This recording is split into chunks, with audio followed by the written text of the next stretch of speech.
A number of countries in the region have done well in the latter part of the 20th century. We've done well with tourism, but that has allowed us, has lulled us into a sense of, well, we can make it, we can all make it, relying on tourism. It's a fickle industry, as we well know, and now that we face the problem of climate change and so on, and the erosion of beaches, etc., the sooner we realize that word that we have used, and you see in all the speeches of ministers of planning and ministers of finance in our countries. You read their budget speeches and everybody talks about the need to diversify. What is this thing, that what it really means? It means it must be able to produce a range of different products and services. But most of the time we think of that we move out of bananas and we diversify into a reliance on tourism, instead of understanding that we need to have an export regime that consists of a whole lot of different goods and services, one of which might be dominant, but don't assume that whatever is dominant will take you there and take you there forever.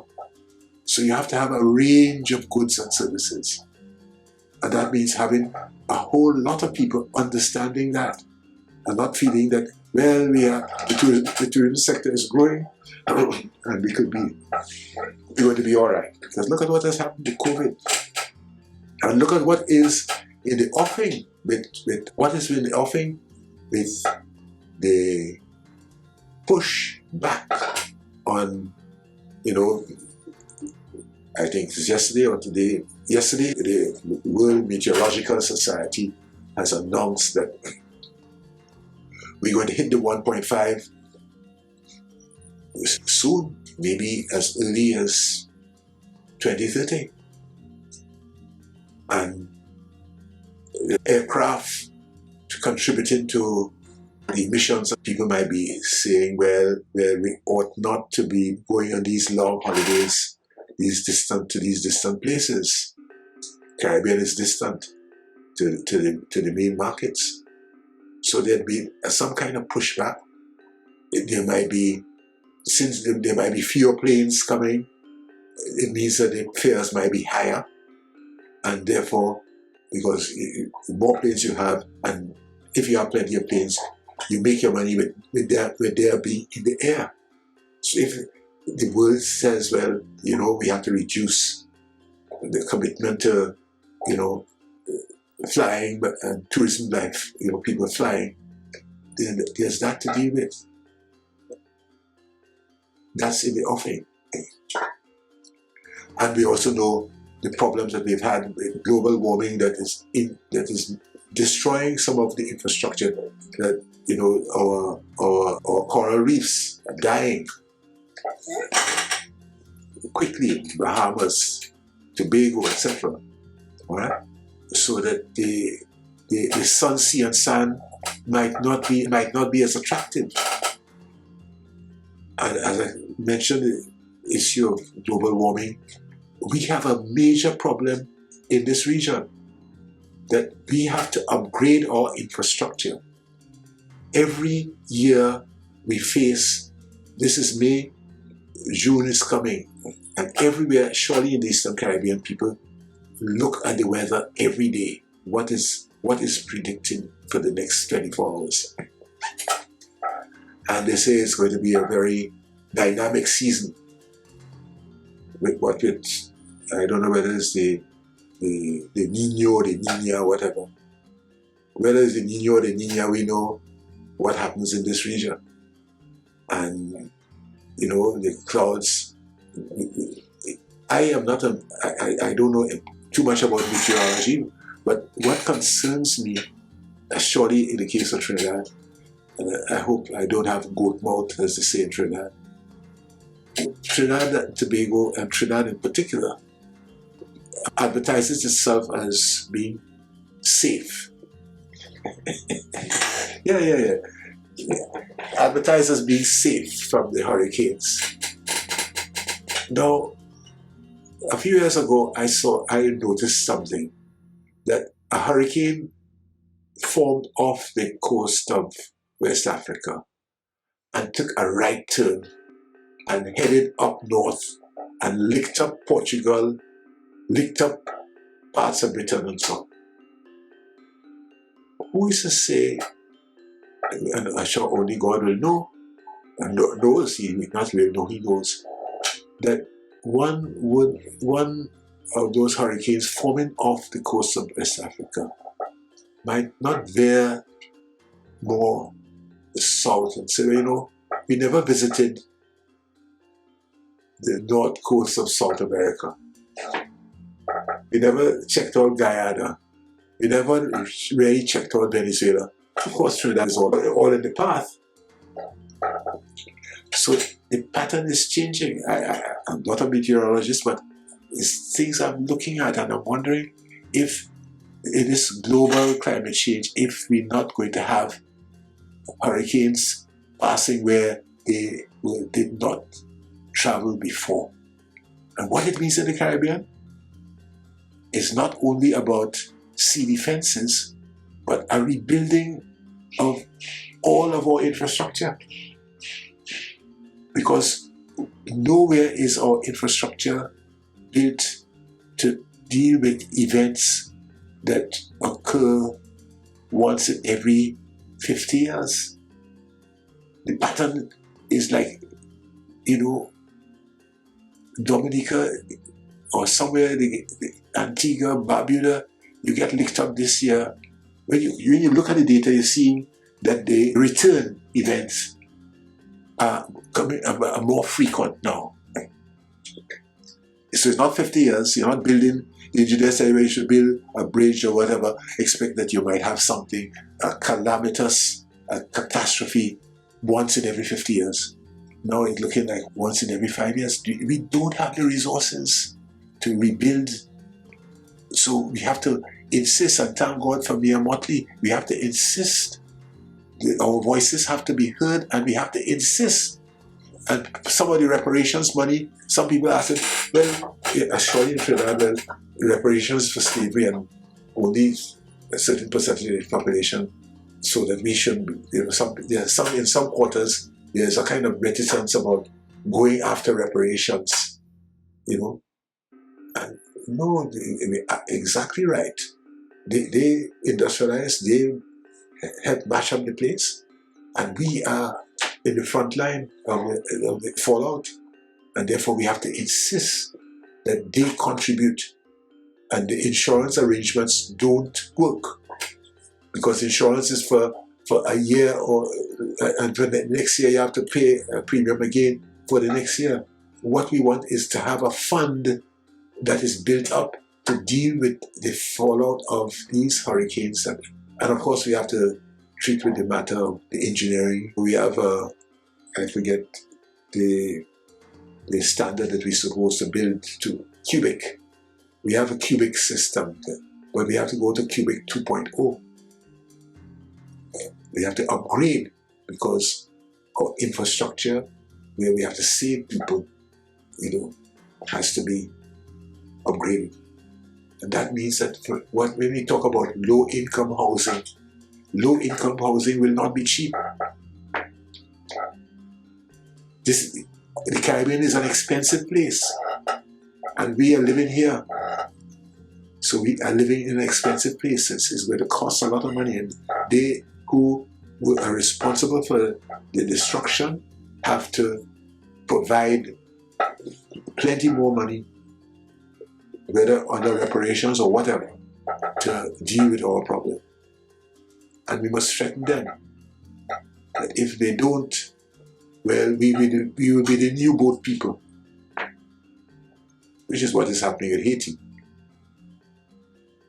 Plenty of boat people, and given the social dynamics in some of these societies, they don't like too many of Afro and brown people from the Caribbean and elsewhere coming into their midst. So if they don't want it, contribute the resources. I don't know to what extent the Biden administration seems at least inclined and recognizes that they have to invest in Central America, but they have to invest in the Caribbean, provide us with a lot of resources too, for us to deal with the problem of climate change, drought, as well as, of course, crime. And crime is another huge problem that we have in the Caribbean. The narco trafficking problem is one of the most serious problems that we have to treat with in this region. The Caribbean is a transshipment center. We have large coastlines relative to the size of our countries. And we also have, of course, very good communications with the metropolitan markets. So that there's this notion that if drugs have to be sent to the North Atlantic, which is a huge market, the Caribbean can be a good transshipment center. It's also a good enough market because these are middle-income countries. And what we have is a system where the cocaine and other things come through from South America, through the Caribbean. It has to be protected by groups within the region that are engaged in the sale but also help in the transshipment. And to the extent that there's a market, you now have gangs and garrisons, communities, surely in Trinidad, where, along with the drugs come the guns and high-powered guns. And they have a place awash with, right across the region, with guns available to large numbers of people, either to be owned or to be rented, to do work, or to protect their own sub-markets. So that I don't know how, we need a heavy hand on the one hand to protect the population, with policing, and that costs a lot. But you also need programs that really orient youths to other kinds of endeavors, and that is a whole issue that needs to be addressed, both in terms of social services, but also in programs for youth and youth development.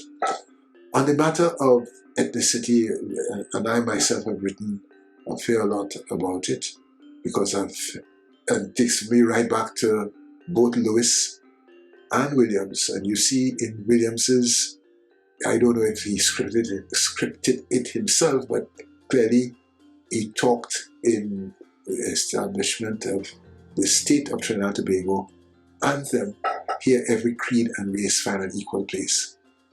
Well, I have come to the view that yes, the state has to play an important role in ensuring equity. But in a capitalist system, a capitalist-oriented system, different groups can organize outside of the marketplace, and the marketplace is not perfectly competitive. So it means different groups can exercise power in the marketplace and can really ensure that the distribution of income and the distribution of assets are surely not in the direction of equity, surely not in the direction of every creed and race finding an equal place. And therefore, it becomes necessary for the various groups, including those that feel discriminated against, those that feel excluded, to recognize their exclusion and to work in correcting it. So don't assume that the state by itself can correct for inequality and can achieve equity unless that we are all working and striving towards it. And the groups that are in control, that feel that are perhaps more empowered must recognize that it's in their own interests to have a more equitable society than one in which they become the 1% are in control. That, you know, and therefore all groups actually should commit to an equitable distribution of resources, and the state in what it does and how it spends its resources, how it expends its resources, ensures at every stage of the way that it is always pushing in the direction of greater equity in these societies. Ralph, I want to thank you for such a extensive and, in a sense, intensive discussion. I mean, that just one question set the pace for. You have raised a lot of issues there, and it is clear that we need to have more discussion. I just want to, in the future, in different sessions, I just want to highlight one or two points just for a minute or so. One, I fully agree with you on the point of Lewis and Williams. In fact, and the work that people like Mark Figueroa has done has really brought things home to many of us of the correctness. Lewis was appropriate in his time, and Lewis was talking a lot of things. But Lewis, like yourself, stepped out of his universal economic scene and went and built the Caribbean Development Bank, and was also influential in the African Development Bank. So that's something we need to take note of. Williams were using, even in terms of education, Williams tried to use a different model in education, looking at what was happening to Mexicans and so on. But there was resistance here. And I think one of your key points really centers on education and human resource, you know, as critical issues for us to really develop. And some of the things that we have to do in terms of, as economic agents, we need to look how to solve problems, and that is going to be critical. And the last point I want to hammer home, you talked about it, the cooperative sector. This whole question of communities, building communities is going to be critical, and building working people, cooperatives, credit unions, rethinking how these are done. I think some of those ideas were coming through the discussion that you have been presenting and the failures of the past. So I want to thank you for a very extensive discussion, and we look forward to having more conversations in the future. And I want to take the opportunity to wish you a happy 80th birthday, and may you long continue to be productive for another 80, for another 20 years. We want you to emulate who is celebrating her 100th birthday, and there is a conference in Montreal, and we want to see people like you in the same boat. Thank you. Most welcome.